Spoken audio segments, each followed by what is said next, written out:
Le monde de Warhammer 40 000 est extrêmement sombre, et certains des personnages loyaux envers l'empereur ont des petits secrets ou même des gros secrets.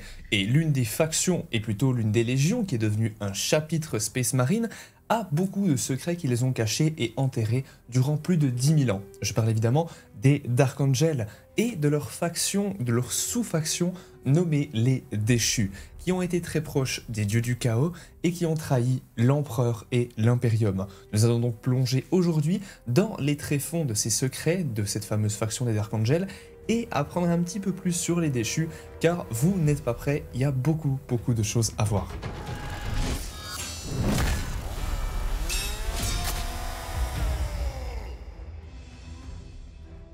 Les Anges Déchus, également appelés les Déchus, sont les Space Marines renégats qui ont suivi le commandant en second de la première Légion, nommé Luther, jusqu'à la damnation lorsqu'ils se sont séparés de la Légion Space Marine des Dark Angels il y a de ça 10 000 ans, lors de la bataille finale entre le primarque des Dark Angels Lionel Johnson et l'architraître Luther. Cet acte a abouti à la destruction du monde natal des Dark Angels, Caliban, lorsqu'il a été englouti par une tempête warp aux proportions titanesques. Les Dark Angels déchus, qui avaient servi sous Luther, furent aspirés de la surface brisée de leur monde natal dans le warp et jetés à travers l'espace et le temps. Ils avaient totalement disparu. Les grands maîtres du cercle intérieur, naissant de la Légion, ont juré que tant qu'un seul des déchus restait en vie et impénitent, les Dark Angels seraient impardonnés, maudits par leurs frères, pour l'éternité. Ainsi commença la mission secrète qui allait s'avérer le moteur des actions des Dark Angels pendant des millénaires à venir. Les déchus sont l'ennemi secret des impardonnés, et il s'agit des Dark Angels aujourd'hui et de leurs chapitres successeurs qui poursuivent sans relâche leurs anciens ennemis dans une recherche désespérée de pardon pour leur ancienne trahison envers l'empereur. La trahison des déchus constitue la honte secrète des Dark Angels. Personne d'autre ne sait rien à part les Dark Angels eux-mêmes, leurs chapitres successeurs et peut-être l'empereur sur son trône. Même au sein du chapitre lui-même, très peu de Space Marines savent exactement ce qui s'est passé pendant ces jours fatidiques. Ce n'est que lorsqu'un Dark Angel atteint les rangs de la Deathwing qu'il apprend l'histoire de la trahison de Luther. Plus terrible encore, ils apprennent que des nombreux Dark Angels qui ont suivi Luther sont toujours en vie. Malgré cela, tous les déchus n'ont pas succombé au pouvoir du chaos au même degré que certains, comme Luther l'a fait. Un grand nombre des déchus ont complètement adopté les voies des dieux sombres, devenant de véritables Space Marines du chaos. Cependant, beaucoup d'entre eux se rendent compte que leurs actions lors de la chute de Caliban étaient très mauvaises et beaucoup regrettent. Dégoûtés par l'influence corruptrice des dieux du chaos et incapables de se réconcilier avec les Dark Angels, ils mènent une existence solitaire. Beaucoup deviennent mercenaires ou pirates, parcourant la galaxie comme des hommes sans maître. D'autres sont prêts à expier leurs péchés et pour tenter de le faire, se sont réintégrés dans les sociétés humaines, assumant le rôle d'hommes mortels. Cependant, quelles que soient leurs actions ultérieures, aux yeux des Dark Angels, les déchus sont la pire espèce de pêcheurs. Pas des pêcheurs comme ça, hein, des pêcheurs religieux. J'ai toujours 12 ans.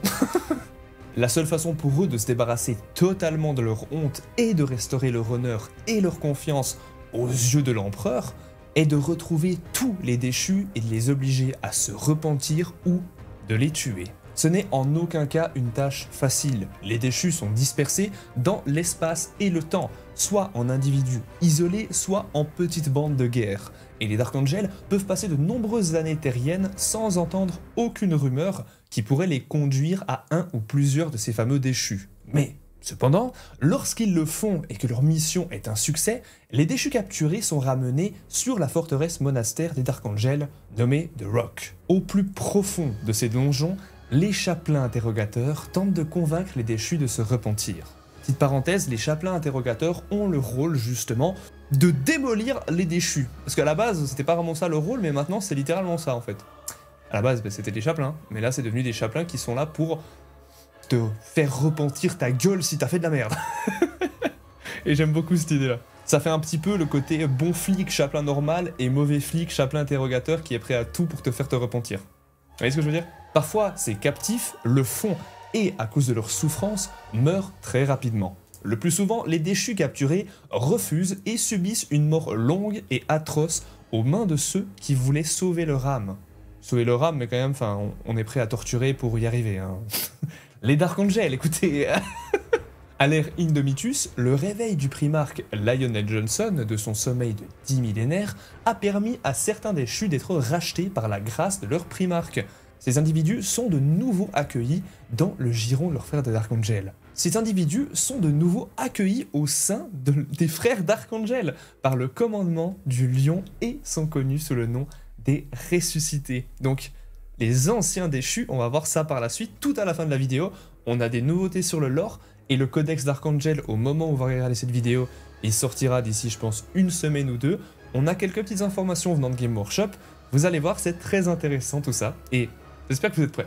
Le sombre secret derrière la honte millénaire des Dark Angels est difficile à pénétrer. Pour les étrangers, il s'agit d'une quête insurmontable, car le chapitre des Dark Angels cache bien ses secrets, masquant toutes ses activités dans un voile d'opérations rituelles et clandestines. En effet, même au sein de leur propre chapitre, seuls les maîtres de compagnie et les vétérans les plus distingués, le soi-disant cercle intérieur, sont au courant de la vérité. Les origines des déchus ont commencé à la fin de la Grande Croisade, à la fin du 30e millénaire. Luther était autrefois un chevalier acclamé d'une confrérie monastique de chevaliers techno-médiévaux, connu simplement sous le nom de l'Ordre, et qui a découvert le jeune et sauvage primarque Lionel Johnson, vivant dans la forêt du monde mortel de Caliban. Luther était un homme remarquable, peut-être même plus que ce que la plupart des gens lui accordent. Il possédait un talent phénoménal dans de nombreux domaines, notamment en tant que chef, guerrier et chasseur. À l'exception de Lionel Johnson, Luther avait accompli plus de quêtes contre les grandes bêtes que tout autre homme dans l'histoire de toute la planète Caliban. À toute autre époque, Luther aurait probablement été considéré comme le plus grand héros de son époque. Il était un défenseur infatigable du peuple de Caliban, se distinguant autant par ses qualités intérieures d'humour et de froideur en temps de crise que par la valeur de ses actes. Cela avait été une tragédie pour Luther d'être né à la même époque qu'un homme comme Lionel Johnson, un primarque, par rapport auquel tous ses efforts seraient jugés, ridicules, malgré sa stature. Il n'arriverait jamais à la cheville de Lionel Johnson qui était plus qu'un surhomme. Après tout, les primarques Space Marine, les primarques ont quand même été inventés par l'empereur, sont ses fils, et c'est pas rien. Et donc Luther, ça a créé un ressentiment, quelque chose, une sorte de jalousie. Et malgré tout cela, c'est Luther qui a sauvé Lionel Johnson à la base. Il devait tuer Lion, qui était en fait perdu en tant qu'animal sauvage, c'était une bête sauvage Lion. Il était perdu au milieu de Caliban, au milieu des bêtes. Luther a décidé de le recueillir pour plus ou moins l'élever. Et donc il est devenu son mentor. Depuis le jour où il avait rencontré Lionel Johnson dans la forêt profonde de son monde et décidé de l'emmener à la civilisation, Luther avait sonné le glas de sa propre légende. Dès lors, il était condamné à vivre dans l'ombre du lion. Pour certains de ses frères chevaliers, cela en disait encore plus sur Luther que son affection pour le lion semblait authentique et non forcée. Beaucoup d'hommes dans sa situation auraient pu être tentés de succomber à la jalousie et commencer à en vouloir aux réalisations de Johnson. Mais pas Luther, car il n'était pas de cet acabit. Alors j'ai un petit peu spoilé avant, mais vous verrez que c'est un petit peu le cas, je trouve, quand même par la suite. Vous verrez, c'est un petit peu des fois le souci du lore, vu qu'il s'est un petit peu baladé depuis plus de 10 ans le lore de Warhammer. Peut-être qu'il n'est pas censé être jaloux, mais quand même, il y a des réactions qui font vraiment penser que c'était quand même la jalousie, c'était un manque d'honneur qu'il aurait pu avoir, vous allez voir. Lorsque Lionel Johnson est devenu grand maître de l'ordre, il a juré de débarrasser son monde des grandes bêtes qui parcouraient sa planète, terrorisant absolument toute la population. Au cours de la 10e et dernière année de la campagne génocidaire de Lionel Johnson contre les grandes bêtes, presque toutes ces fameuses bêtes avaient été tuées. Seuls quelques retardataires sont restés dans les régions les moins hospitalières et les moins peuplées de la planète. Alors que la nouvelle des victoires de l'ordre se répandait à travers toute la planète, leurs rangs se gonflèrent de recrues volontaires. Bientôt, d'autres ordres chevaleresques se sont alignés sur l'ordre, jusqu'à devenir l'ordre monastique le plus puissant de Caliban. Il n'y avait qu'une seule exception, l'ordre connu sous le nom des Chevaliers du Lupus. Après que des preuves furent élevées que les Chevaliers Lupus protégeaient en réalité les grandes bêtes dans leur partie de Caliban. L'ordre n'eut guère le choix et entreprit de détruire cet ordre capricieux. Les exploits de Luther, vous vous en doutez, au cours de cette bataille qui a suivi, ont été éclipsés par l'effet d'armes du lion. Au milieu des célébrations et des honneurs accordés, une ombre tomba sur le cœur de Luther, alors qu'il regardait le lion se réjouir des honneurs qui lui étaient accordés pour sa dernière victoire. Bien que Luther ne reproche pas ouvertement à Lionel Johnson ses grands honneurs, il ressent quand même un pincement au cœur de jalousie. La première fissure et faiblesse était apparue dans le psychisme de Luther, une fissure qui allait devenir un jour un grand schisme qui déchirait la légion des Archangels tout entière. Peu de temps après la réunification du Lion avec l'empereur de l'humanité, il reçut le commandement de la première légion des Space Marines, des Legiones Astartes. Peu de temps après leur entrée dans la Grande Croisade, la 4e flotte expéditionnaire de la nouvelle légion des Dark Angels atteignit l'orbite de la planète Saroche, qui était autrefois commandée par un officier de la légion des White Scars. Les Saroshi, gouvernés par une bureaucratie massive, avaient exprimé leur intérêt à faire partie pacifiquement de l'Imperium après avoir établi leur premier contact avec les serviteurs de l'empereur. Et les impériaux étaient impatients de les laisser entrer, estimant que ces gens semblaient posséder les mêmes croyances laïques que celles exprimées dans la vérité impériale. Mais en réalité, vous vous en doutez, les Saroshi adoraient secrètement les entités démoniaques du chaos, qu'ils appelaient les Melakim. Et ils considéraient la position anti-religieuse de la vérité impériale comme un mal malveillant, qui menaçait leur mode de vie et leurs croyances les plus profondes. Le chef de la bureaucratie Saroshi a dénoncé le lion et l'empereur face au lion face à face. Il a dit que c'était de la merde, tout ce bordel. Et le lion a répondu en enfonçant son épée de puissance à travers le fanatique de Saroshi, de Saroche. À l'insu des Dark Angels, les Saroshi avaient caché un dispositif nucléaire à bord de la navette primitive qu'ils avaient utilisée pour atteindre l'orbite, dans l'intention d'assassiner toute la structure des commandements de la flotte, y compris le primarque Lionel Johnson. Cependant, Luther et un Psyker junior nommé Zahariel ont réussi à éjecter la navette dans l'espace, ne causant que des dommages mineurs au vaisseau amiral à cause de ses moteurs enflammés. Après cet incident, Luther, Zahariel et 500 autres Dark Angels furent renvoyés à Caliban en disgrâce, en guise de punition pour avoir permis à un ennemi d'installer un engin nucléaire à bord du vaisseau amiral du primarque. Car en vérité, Luther était au courant de l'existence de l'engin et avait été tenté de laisser exploser afin que le lion puisse être tué et qu'il puisse prendre la place du primarque comme le plus grand des guerriers de Caliban. Un destin qui lui avait été refusé par le seigneur Lionel Johnson lorsqu'il arriva sur Caliban des décennies auparavant. Ce n'est qu'au dernier moment que Luther, honteux de sa tentation, se retracta et aida Zahariel à faire descendre la navette du vaisseau amiral. Mais l'incident briserait la confiance qui existait autrefois entre Luther et le lion. Luther et son nouveau commandement de garnison reçurent l'ordre de superviser le recrutement des nouveaux Space Marines de la première légion parmi la population de Caliban. Donc en gros, ils ont été exilés. Et très sincèrement, je trouve que Lionel Johnson aurait dû buter Luther.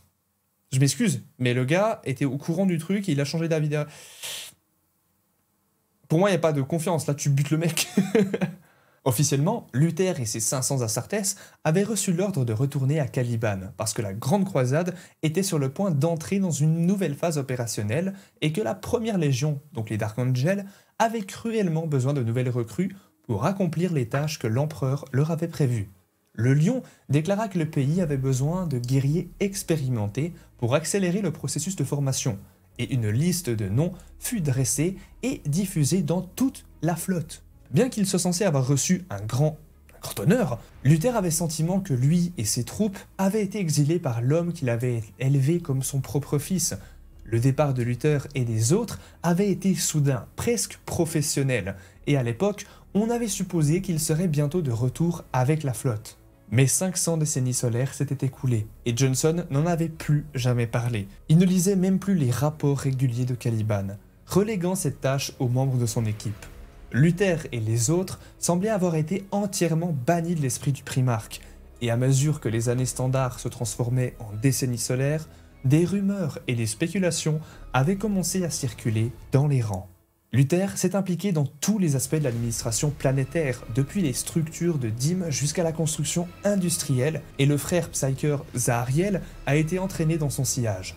Les forêts autrefois étendues de Caliban ont diminué, remplacées par des mines, des raffineries et une expansion industrielle. D'immenses bâtiments industriels s'élevaient tels des montagnes artificielles à travers tout le paysage de la planète, à mesure que la population de Caliban augmentait. La civilisation s'est répandue à travers le monde et les rangs de la première légion ont augmenté à mesure que Luther trouvait le moyen de réduire le cycle de formation des nouveaux Dark Angels de 8 années terriennes à seulement 2. Pendant ce temps, les rapports sur les exploits de Lionel Johnson remontaient jusqu'à Caliban, gonflant de fierté les cœurs des Calibanites, alors que les Dark Angels marchaient d'une victoire à l'autre. Les membres du cadre d'entraînement admiraient chaque signe envoyé par les frères de bataille des flottes expéditionnaires et se vantaient fraternellement de la façon dont ils les dépasseraient tous lorsque Johnson les rappellerait au combat. Pourtant, alors que les décennies solaires passaient, aucune convocation n'arrivait. Johnson n'était jamais revenu sur Caliban. 2 visites prévues avaient été annulées au dernier moment, invoquant de nouveaux ordres de l'empereur ou de développement inattendu de la campagne en cours.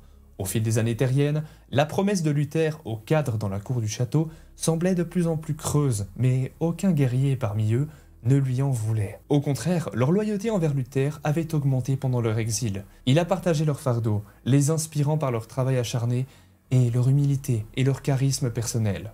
Même s'ils le nieraient si on leur demandait, certains parmi les cadres pensaient que nombre de leurs frères de bataille devaient plus de loyauté à Luther qu'à leur lointain primarque. Personne ne pouvait dire pourquoi il était si important pour Luther de revenir aux côtés de Johnson. Ils avaient tous supporté leur exil avec stoïcisme et dévouement au devoir, comme le ferait n'importe quel Space Marine, et Luther plus que quiconque. Bien sûr, frère Zahariel savait pourquoi. Le commandement en second de la Légion cherchait à se racheter de ce qu'il a failli commettre à bord du vaisseau du primarque. Luther avait découvert la bombe que la délégation Saroshi avait introduite clandestinement à bord du vaisseau amiral des Dark Angels. Il n'avait rien fait. Pendant un bref instant, il avait laissé sa jalousie à l'égard du lion prendre le dessus sur sa meilleure nature. Mais au dernier moment, comme on l'a vu avant, il a repris ses esprits et a essayé d'arranger les choses. Si Luther quittait Caliban et cherchait le primarque pour exiger des comptes équitables et un retour au front, il violerait directement les ordres de Johnson, et cela serait interprété comme une rébellion pure et simple contre son commandant. Luther n'aurait jamais pu accepter une telle chose.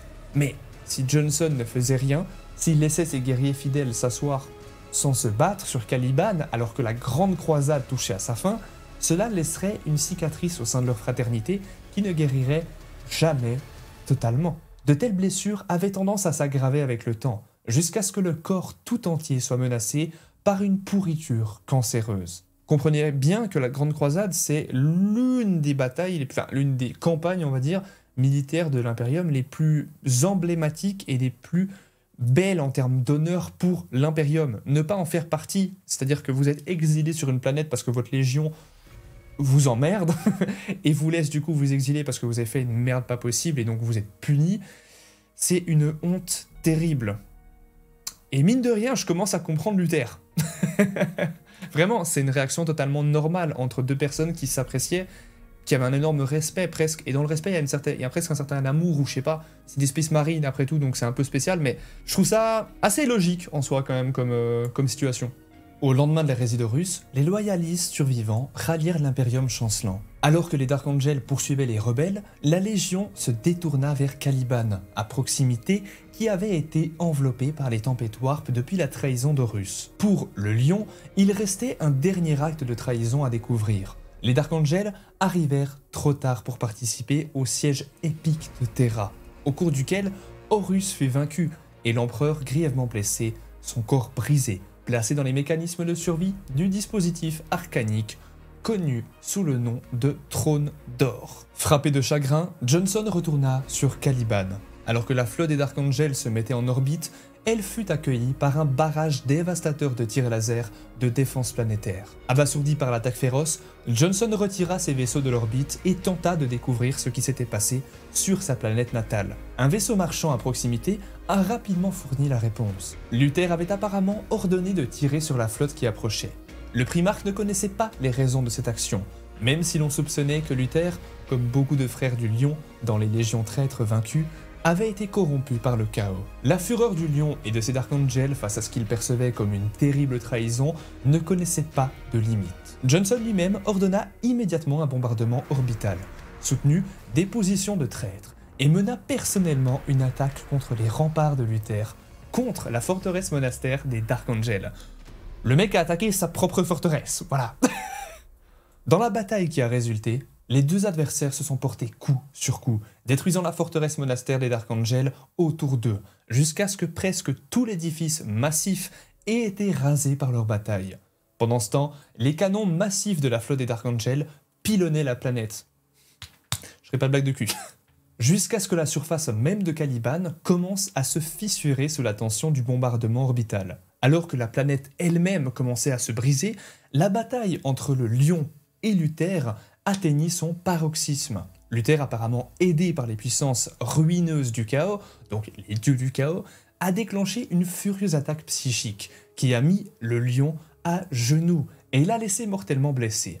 Mais alors que le primarque mourant luttait pour se relever, ses nobles traits se déchirant de douleur, ce fut comme si un rideau avait été levé devant les yeux de Luther, et il réalisa toute l'étendue de ce qu'il avait fait et de la duplicité des dieux du chaos. Dévasté, cette prise de conscience brisa la raison de Luther, et il s'effondra à côté du lion, ne voulant plus se battre. Peu de temps après l'effondrement de Luther, une tempête warp d'une fureur sans précédent engloutit tout Caliban, alors que les puissances de la ruine cherchaient à se venger de l'échec de Luther à tuer le lion. Dans un flot incontrôlable d'énergie psychique, le warp s'est précipité dans l'univers physique. L'immense pression que ces forces ont exercée sur la planète, combinée aux changements tectoniques et aux fissures provoquées par le bombardement orbital des Dark Angels, a provoqué l'horrible destruction de la planète tout entière. Caliban elle-même fut totalement ravagée. Les Dark Angels déchus, qui avaient servi sous le commandement de Luther, furent aspirés de la surface de Caliban dans une tempête warp et efficacement dispersés dans l'espace et le temps. Comme ça, en un claquement de doigts, ils ont tous disparu. Il n'existe pas de liste complète, ni de récit de qui ou combien ont écouté les sombres murmures des puissances de la ruine et se sont retournés contre leurs frères. Tout cela reste encore très vague. Caliban elle-même s'est effondrée sous la pression, jusqu'à ce qu'il ne reste plus qu'une petite partie du monde abritant les ruines de la principale forteresse monastère des Dark Angels, la fameuse forteresse du roc. Les Dark Angels récupéreraient cette forteresse et la transformeraient en une forteresse monastère mobile et en une œuvre sophistiquée d'ingénierie impériale, connue sous le nom du roc. Ces événements restent un secret pour tous dans l'Imperium, à l'exception du cercle intérieur des Dark Angels actuels. Les dirigeants de leurs chapitres successeurs n'ont pardonné et de l'empereur de l'humanité enfermé sur son trône. Même au sein des chapitres successeurs des Dark Angels, très peu de frères de bataille connaissent toute l'histoire. Ce n'est que lorsque les Dark Angels et les Astartes des chapitres, donc des impardonnés, entrent dans la compagnie de la Deathwing, la compagnie de la mort, de leur chapitre, qu'ils apprennent que de nombreux anges déchus sont encore en vie, car ils ont suivi Luther dans sa folie. Les jours qui suivirent l'hérésie d'Horus furent les plus turbulents, car l'Empire galactique de l'humanité était au bord de l'effondrement total. Bien qu'Horus ait été vaincu et que ses partisans restants fussent en fuite, les armées de l'Imperium étaient pleines d'amertume et de récrimination. La trahison imprévue d'Horus a eu de profondes séquelles qui perdurent encore aujourd'hui. Dépourvue des conseils de l'empereur, la condamnation des coupables était totalitaire et flagrante, et l'Imperium devenait de plus en plus répressif. La sombre prise de conscience que les Space Marines, les guerriers ultimes de l'humanité, s'étaient révélés vulnérables à la corruption, fut un choc pour absolument tout le monde.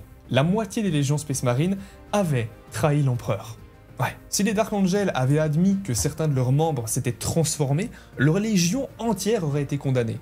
Dans cette atmosphère paranoïaque, les Dark Angels survivants débattirent de leur option tout en rendant hommage à leur primarque perdu. En fin de compte, ils ont estimé qu'il n'y avait pas d'autre choix que de cacher la vérité sur la trahison de leurs frères. Il a été déclaré par les membres les plus hauts gradés de la Légion qu'aucun étranger ne devait apprendre la terrible vérité. Aucun ne devait savoir que les membres des Dark Angels s'étaient révélés corruptibles et s'étaient tournés vers les puissances du chaos comme toutes les autres légions traîtres. À la suite de la chute de Caliban, il y avait beaucoup à faire et de nombreux secrets à garder. Les Dark Angels ont découvert qu'il était plus facile d'éviter le barrage de questions en s'immergeant pleinement dans un devoir rigoureux. Cependant, ils furent finalement forcés d'expliquer encore et encore la perte de leur primarque et de leur monde natal Caliban, racontant leur histoire fabriquée au haut seigneur de Terra et finalement à l'Inquisition nouvellement créée. Les fils du lion poursuivirent le combat, chassant les restes des armées d'Horus dans l'œil de la terreur, et commettant de nombreux actes de vengeance sauvage. On crut au début que tous leurs frères traîtres avaient été détruits lors de la chute de Caliban, mais ce n'était pas le cas. Finalement, les librarians des Dark Angels ont retrouvé les traces révélatrices de leurs frères perdus.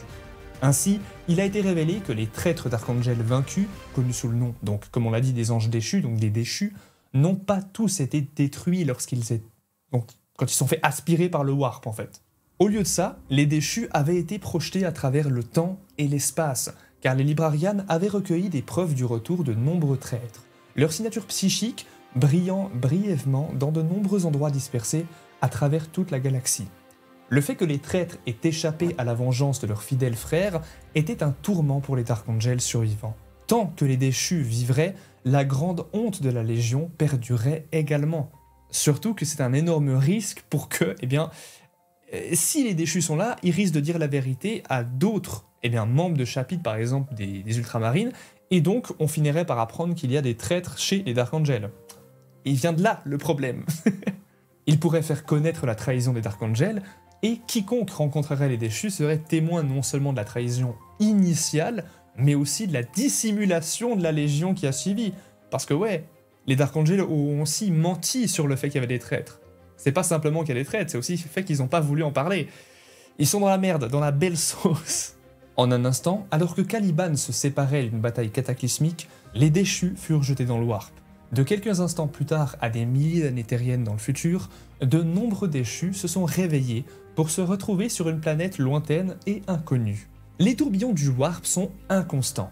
Comme le temps dans les royaumes du chaos ne s'écoule selon aucune règle, le temps des transits pour les déchus aurait pu sembler ne durer que quelques secondes, même si des millénaires se seraient écoulés.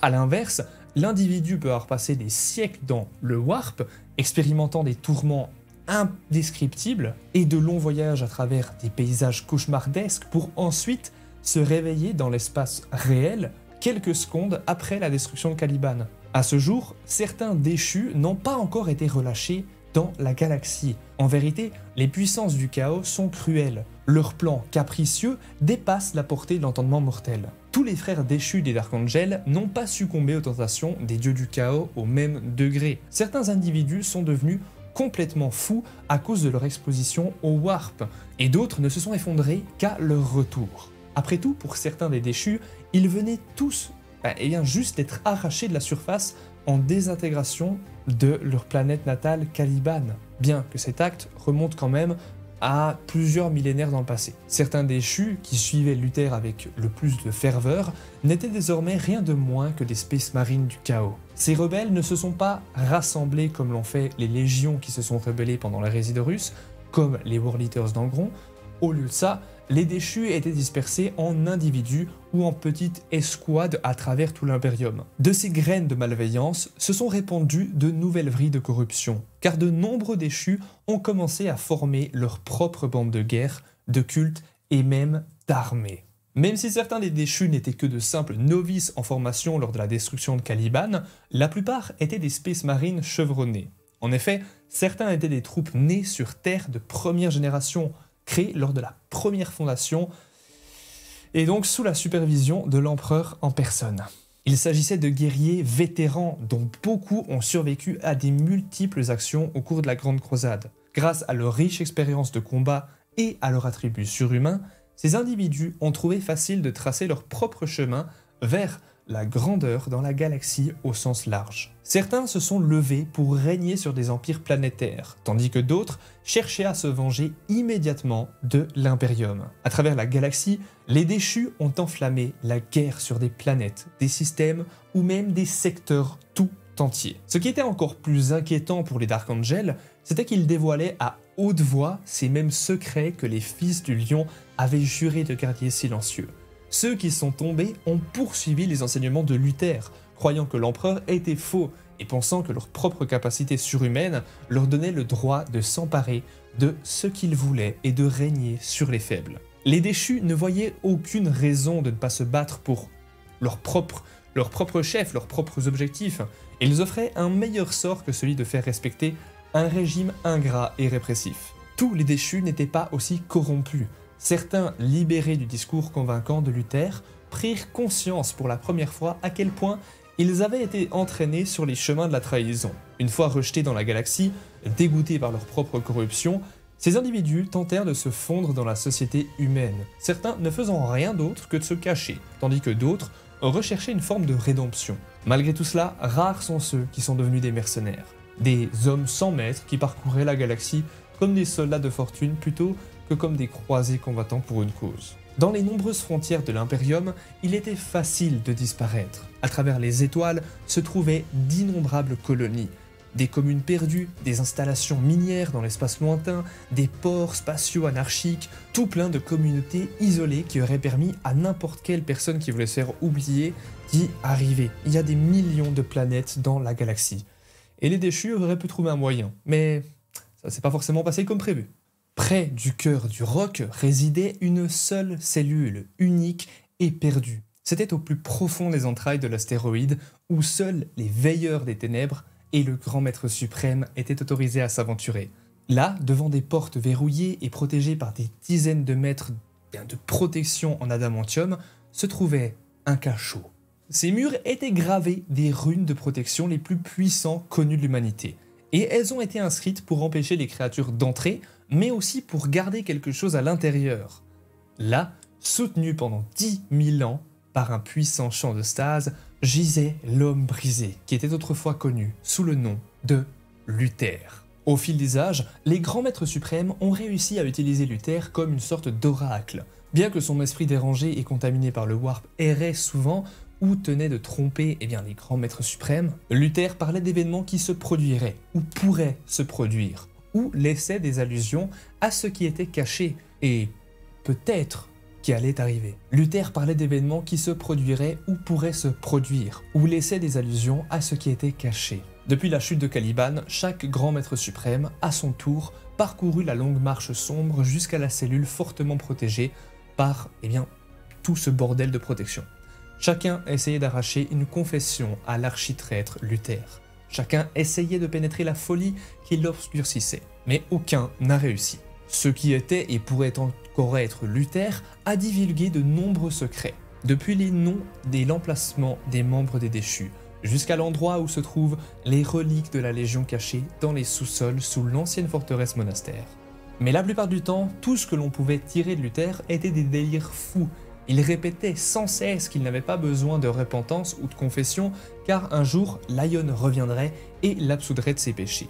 Il affirmait souvent que le jour était proche et qu'il sentait que le lion était déjà à portée de main. Après la naissance de la Grande Faille lors de la 13e Grande Croisade d'Abaddon et la chute de Cadia, Darroch a été pris dans l'Imperium Nihilus, dans le Nord Galactique qui est totalement coupé de l'Astronomicon de l'Empereur, après l'apparition des ténèbres de la Grande Faille. Alors même que Darroch était isolé, Darroch fut envahi. Une armée démoniaque dirigée par le prince démon déchu Marbas a pénétré les formidables boucliers du vide qui entouraient les bases d'astéroïdes et d'Archangel. Je vais pas rentrer dans les détails, j'en ai parlé dans une vidéo précédemment, donc allez la voir plutôt si vous voulez plus de détails. Mais en gros, tout ça était simplement là pour faire une diversion afin que certains des déchus aient libéré Luther de sa prison. Parce que oui, au moment où le conflit devenait un bordel et vraiment que c'était le point culminant, tout le monde se foutait sur la gueule, ils ont d'un coup, pop, disparu, ils sont cassés dans le warp, comme ça. Ils sont partis. Le grand maître suprême, donc le maître de chapitre des Dark Angels, Azrael, soupçonnait que toute la bataille n'était qu'une diversion pour permettre aux agents des déchus d'accomplir leur véritable tâche. Mais c'est une théorie qu'il doit garder pour lui, car personne d'autre ne doit être au courant de l'emprisonnement de Luther, et surtout de son évasion. Au cours de leur quête millénaire pour traquer les déchus, les chapitres des Dark Angels ont traqué et capturé des centaines de leurs frères damnés.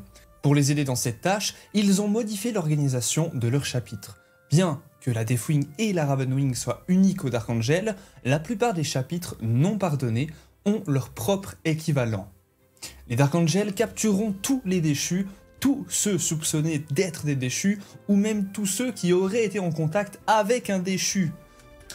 Ça me fait d'ailleurs dire que quand tu sais ça, tu peux vraiment dire « Eh, ce mec c'est un déchu, t'as aucune preuve et les gars ils vont le capturer pour lui foutre la douille. » C'est la démocratie. Ils sont placés dans la crypte de stase d'un Dark Talon et transportés vers la forteresse du Roc. Une fois sur place, ils sont conduits dans les cachots hautement isolés. Au plus profond de la forteresse monastère des Dark Angels, dans les catacombes, où seuls les plus hauts gradés du cercle intérieur peuvent fouler le sol, tous ces prisonniers rencontrent enfin leur destin. Les chapelains interrogateurs, aidés par les pouvoirs psychiques du grand maître des Librarians, recherchent deux choses auprès des déchus. Premièrement, ils veulent entendre un récit complet du traître. Son histoire, son objectif et ses actions avant et pendant la chute de Caliban.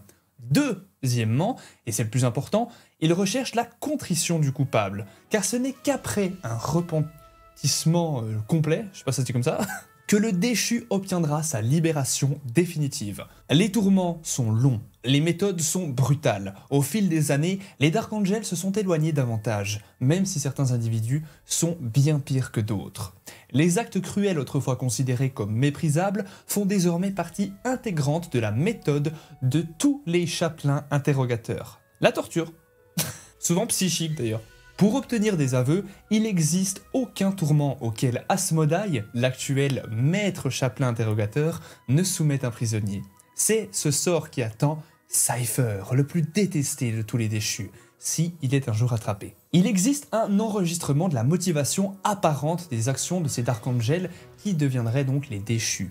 La confession d'Astellan, autrefois maître de chapitre des Dark Angels.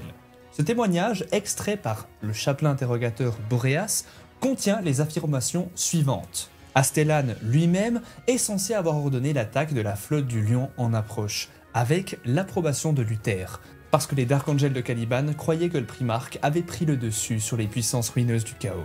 Astellan a affirmé que si le Primarque avait été perdu dans les bois de Caliban lorsqu'il était enfant, il avait eu affaire au chaos et n'avait jamais vraiment perdu la souillure des ténèbres suite à l'incident. Il souligna que même si le Primarque s'était déplacé à travers le Warp vers Terra pour rejoindre la défense du palais impérial contre les forces du traître Horus, il s'était déplacé à un rythme que l'on croyait délibérément lent. Un rythme suffisamment lent pour déterminer qui serait le véritable vainqueur du conflit avant d'engager ses forces. En d'autres termes, Astellan pensait que le lion n'aurait pas hésité à rejoindre Horus s'il avait semblé qu'il aurait été le vainqueur ultime de la Résidorus. Sinon, pourquoi le lion, un homme réputé pour son génie stratégique et sa rapidité d'attaque, aurait-il attendu si longtemps avant de conduire ses troupes sur Terra? Astellan pensait qu'en attaquant sa flotte, les Dark Angels stationnés sur Caliban faisaient le travail de l'empereur. Petite correction de ce que j'ai dit avant, quand en gros ils ont bombardé, ils pensaient pas que le lion avait battu donc les dieux du chaos, ils pensaient qu'en fait le lion était englobé par les puissances du chaos. En fait, ils ont cru que le lion était allié avec le chaos, voilà. Donc Astellan a en outre affirmé que Luther n'était jamais tombé sous l'emprise du chaos, mais qu'il était motivé par son devoir envers l'empereur, craignant la nature traîtresse du Primarque. En outre, il révéla que apparemment, la majorité des hommes en garnison sur Caliban étaient les membres originaux de la Légion des Dark Angels, des terriens qui avaient été intronisés dans la Légion par l'empereur, avant la découverte du lion sur Caliban, qui donc était même pas encore désigné comme Primarque. Cette division culturelle existante au sein de la Première Légion peut également avoir contribué au conflit de Caliban. Enfin, Astellan a affirmé que dans la bataille qui a suivi entre les anges, luthériens si on peut les appeler comme ça, apparemment loyalistes, et les anges du lion, peut être assez suspect. Luther a tenté, en tout cas aurait tenté de négocier avec le lion avant que d'autres personnes ne soient tuées. Refusant de parler, le Primarque ordonna à la hâte le bombardement de Caliban et descendit pour écraser les déchus au combat. Luther n'a apparemment combattu le lion qu'en dernier recours et ne l'a blessé mortellement que lorsqu'il n'avait pas d'autre choix. La seule chose qu'Astellan ne pouvait pas expliquer était la tempête Warp qui projeta ensuite les déchus loin à travers la galaxie. Et pour ceux d'entre vous qui veulent savoir comment la tempête Warp a eu lieu, je vous invite à cliquer sur la vidéo dans le coin, là ou là, je sais pas où, à gauche, à droite, et il y aura une vidéo sur le responsable de cette tragédie. Tout ce point de vue, tel qu'exposé par un membre des déchus, doit être considéré au mieux comme suspect, au pire comme une fabrication complète. Il pourrait simplement s'agir d'une série de mensonges malveillants, ou simplement d'une vision déformée et inexacte de l'ensemble de l'incident. Souvent, ceux qui tombent sous l'emprise du chaos ne réalisent même pas qu'ils servent ses fins. Sauf qu'à la fin d'un des livres de la Black Library, donc les Anges des Ténèbres, Boréas demande qu'une transmission soit envoyée à une cellule solitaire du rocher, disant simplement « Tu avais raison ». Les lecteurs pensent actuellement que cette cellule est celle d'Astellan ou de Luther, et de la part d'un Dark Angel loyaliste, qui remet en question la véritable loyauté des Dark Angels, des déchus et du primarque Lionel Johnson en personne. Dans un autre document, le chaplain interrogator Uziel tentait d'obtenir une confession de l'un des déchus dans les entrailles du roc. Les déchus qui ont été questionnés par Uziel affirment que les Dark Angels envoyés sur Caliban avec Luther avaient été abandonnés par le lion et l'empereur est privé de la gloire de la Grande Croisade. Mais finalement, les déchus firent un faux aveu, qui conduisit Uziel à une croisade pour récupérer l'épée du lion. Uziel réalisa ensuite qu'il s'agissait d'un piège lorsqu'il récupéra l'arme pour découvrir qu'il s'agissait en fait de l'épée de Luther. Maintenant, je pense qu'il est temps qu'on parle des ressuscités, des fameux déchus qui ont été pardonnés par le lion. Vous allez voir, c'est assez spécial. D'ailleurs, ces petits passages de récits viennent entre autres du site de Warhammer Community et de Game Workshop. Les ressuscités est le nom donné aux déchus qui ont évité la corruption du chaos et ont été rachetés et pardonnés de leur trahison par le primarque Lionel Johnson après son réveil durant l'ère Indomitus. Bien que les déchus soient tous membres de la garnison de la Légion des Dark Angels, laissés sur place par l'Ordre du Lion sur Caliban pendant la Grande Croisade et les Résidorus après la tentative d'assassinat contre lui à Saroche, et qu'ils aient tous été projetés à travers le temps et l'espace par la tempête Warp qui a dévoré le monde natal des Dark Angels, beaucoup d'entre eux étaient des Astartes de la lignée qui n'avaient jamais trahi l'Emperium, ni été corrompus par le chaos comme leurs commandants Luther et Merir Astellon. Pourtant, lorsque ces déchus se sont retrouvés renvoyés par les caprices du Warp dans une galaxie souvent des milliers d'années plus tard, et qu'ils reconnaissaient à peine, ils se sont retrouvés pourchassés par les Dark Angels et leurs successeurs des Dark Angels à cette époque, et pour des raisons qu'ils pouvaient à peine comprendre. Lorsque Lionel Johnson s'est réveillé pour la première fois dans l'ère Indomitus et a émergé sur le monde de Camarth, il a rencontré l'un de ses déchus, nommé Zabriel, et s'est rendu compte qu'il était en effet à la fois fidèle à l'Emperium et non corrompu par son service au dieu du chaos. Lorsque Zariel jura au lion qu'il n'était pas un traître, son primarque le crut et lui pardonna, lui permettant de devenir le premier des ressuscités.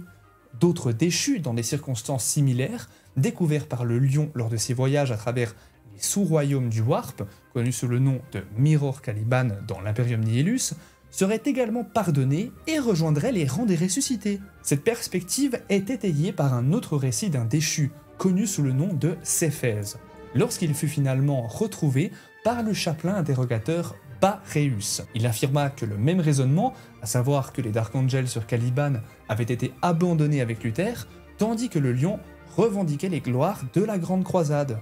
Baréus a été mortellement blessé par Céphèse, mais finalement, le déchu a été tué par le frère Kaelan des Dark Angels, qui venait de recevoir une promotion sur le terrain au rang de chaplain interrogateur. Cela rejoint également la perspective donnée dans le roman Fallen Angel, où Luther déclare que le lion a oublié les Dark Angels de Caliban. Il fait ensuite sécession de l'Imperium et est rejoint par de nombreux Dark Angels stationnés avec lui, dont le maître de chapitre Astellan et le librarian Zahariel. On va parler maintenant d'une liste des ressuscités dont on a les noms, et d'ailleurs quand on aura plus d'informations, quand le codex d'Archangel sortira d'ici 1 à 2 semaines, je ferai évidemment une vidéo dédiée sur cette nouvelle formation de ressuscité, de pardonner, donc c'est le moment de vous abonner pour ne pas rater ça. Alors, on a en premier Red Whisper, qui s'appelle aussi Lohok, on a aussi Borz, qui était un capitaine d'Archangel, nous avons Zabriel, qui était un destructeur d'Archangel, nous avons aussi Lonciel, qui était autrefois un chevalier sergent d'une escouade d'Archangel. Nous avons aussi Hectorael, qui était un Tech-Marine. Nous avons aussi Galad, Afkar, Kai, Asbiel, Cusiel, Lamor, Meriant, Brenan, Kadaran, Perziel et Rufarel. Vraiment, j'ai trop hâte d'avoir ce codex entre les mains pour vous faire une vidéo dessus. J'ai trop hâte d'avoir, parce qu'il y a, je pense, beaucoup de choses qui vont se passer avec le lion et les Dark Angels dont on parlera évidemment. Abonnez-vous pour ne pas rater les prochaines vidéos, merci pour votre soutien. Dans la description, vous retrouvez plein de moyens pour m'aider, gratuit ou non, liker, commenter, etc. Vous connaissez, c'est gratuit, ça vous coûte rien et moi ça me permet de continuer à faire tout ça et sinon je ne pourrais simplement pas le faire. Bonne journée à tous, prenez soin de vous, des gros bisous, allez faire du sport, prenez soin de votre santé, buvez de l'eau, mangez bien, pas trop gras, pas trop sucré, c'est vraiment une morale de fin de merde. Et si vous voulez en apprendre plus sur Azrael, le maître de chapitre, le grand maître suprême des Dark Angels, je vous invite à cliquer à la fin de la vidéo, juste là en haut. Bonne journée à tous et à bientôt.